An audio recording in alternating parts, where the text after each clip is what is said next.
అత్యున్నతమైనటువంటి ప్రజాస్వామ్య వ్యవస్థలో ఒకటైనటువంటి అసెంబ్లీ సాక్షిగా ఇవాళ బాలకృష్ణ గారు మాజీ ముఖ్యమంత్రి వర్యులు శ్రీ జగన్మోహన్ రెడ్డి గారిపై చేసినటువంటి విచక్షణ లేనటువంటి వ్యాఖ్యలు బాలకృష్ణ గారి మానసిక స్థితికి అద్దం పడుతున్నాయి.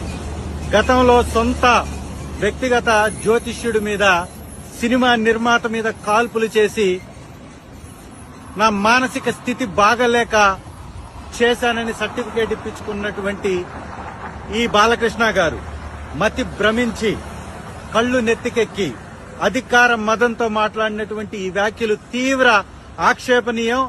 వీటిని వైఎస్ఆర్సీపీ తీవ్రంగా ఖండిస్తుంది.